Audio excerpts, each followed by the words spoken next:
ठीक है जी। अब थोड़ा सा इसको 1 मिनट में समझते हैं। एक तरफ है आपका उपकर,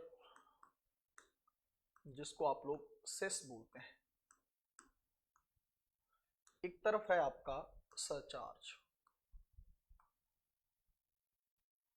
इंग्लिश में सरचार्ज और हिंदी में इसे अधिभार बोलते हैं, ठीक है। दोनों का शब्दों से मतलब देखते हैं पहले, ज्यादा आसान हो जाएगा आप लोगों के लिए समझना। इसका मतलब है उपकर, मतलब कोई एक छोटा टैक्स है। जैसे आप कहते हैं ना कि ये प्राइम चीज है, ये इसका उप प्रोडक्ट है ना, जैसे बाई प्रोडक्ट बोलते हैं, उप उत्पाद बोलते हैं, है ना, कैसे भी ले लो इसको। एक प्रमुख कर है, एक उपकर है। इसका मतलब कोई छोटा कर है, किसी अलग उद्देश्य के लिए लगाया जाने वाला कर है, बट है करी। इधर देखेंगे, इसका मतलब है अधिभार, मतलब थोड़ा सा अधिक भार डालने वाली कोई चीज होगी, थोड़ा एक्स्ट्रा बर्डन क्रिएट करने वाली चीज होगी। अब ये भी एक टैक्स है, ये भी एक टैक्स है, कोई डाउट नहीं है। उपकर का मतलब है कि अगर किसी विशेष उद्देश्य के लिए सरकार, कोई विशेष पर्पस के लिए या विशेष उद्देश्य के लिए सरकार कोई कर लगाती है। जैसे मैंने आप लोगों को एग्जाम्पल भी दिए हैं। पहला एग्जाम्पल है कि स्वच्छ भारत उपकर, स्वच्छता को बढ़ावा देने के लिए भारत में एक अलग से सरकार ने टैक्स लगाया, जिसको स्वच्छ भारत उपकर कहा गया। अच्छी बात है।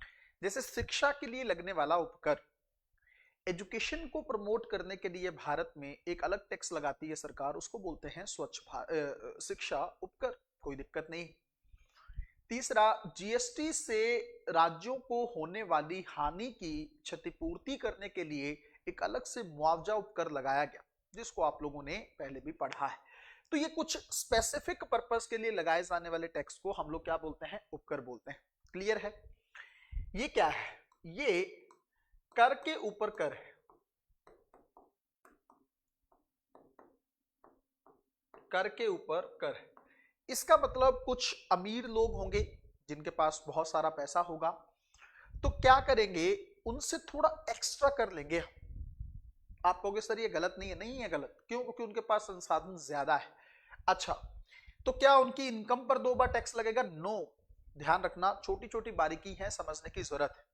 जैसे मान लीजिए किसी अमीर व्यक्ति का टोटल कर बना 5 करोड़ रुपए, बट उसकी इनकम है मान लीजिए 1000 करोड़, जो भी है ना, 100 करोड़ है, 200 करोड़ है, जो भी एक एवरेज निकलता है, उसकी इनकम इतनी है, बट उसका टैक्स निकला है 5 करोड़। तो जो अधिभार लगेगा ना, इस कर पर लगेगा, जो उसका टैक्स उसको वो दे रहा है ना, इस कर पे, ये कर के ऊपर कर है।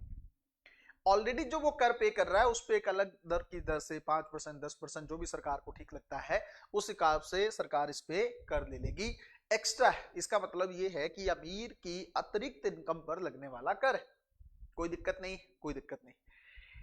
इससे प्राप्त राजस्व जो होता है वो कंसोलिडेटेड फंड ऑफ इंडिया के अंदर नहीं रखा जाता है, समझे आप बात, सीएफआई के तहत नहीं रखा जाता, बट इससे प्राप्त जो राजस्व है वो सीएफआई के तहत रखा जाता है, कंसोलिडेटेड फंड ऑफ इंडिया के तहत रखा जाता है, कोई दिक्कत नहीं। जैसे ही ये विशेष उद्देश्य पूरा हो जाएगा, स्वच्छता को लेकर, मुआवजे को लेकर, जैसे 5 साल मुआवजा देना था राज्यों को जीएसटी से होने वाला जो नुकसान है उसकी भरपाई के लिए, जैसे वो खत्म हो गया, ये उपकर बंद हो गया, कोई दिक्कत नहीं है इसमें।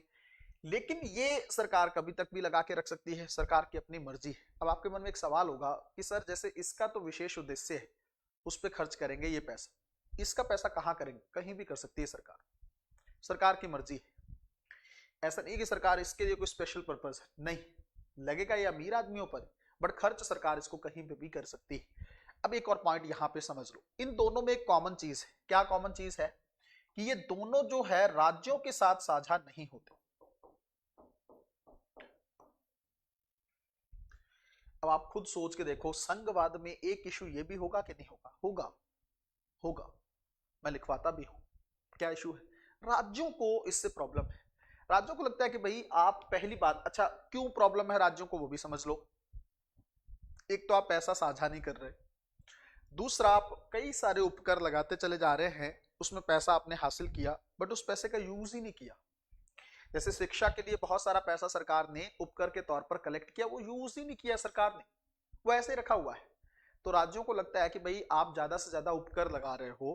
क्यों लगा रहे हो? ताकि आप राज्यों को जो है साइड कर सको, क्योंकि इसका पैसा आप राज्यों से साझा नहीं करते हो।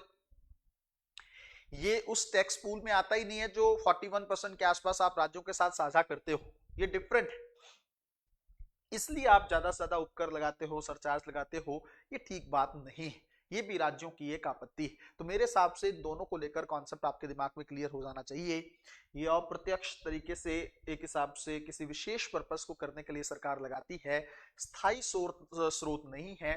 जैसे ही विदेश उद्देश्य की पूर्ति हो जाएगी, उपकर को बंद कर दिया जाएगा। सरचार्ज सरकार की मर्जी है, कब तक सरकार लगाना चाहे इसको लगा सकती है। ठीक है ना, एकदम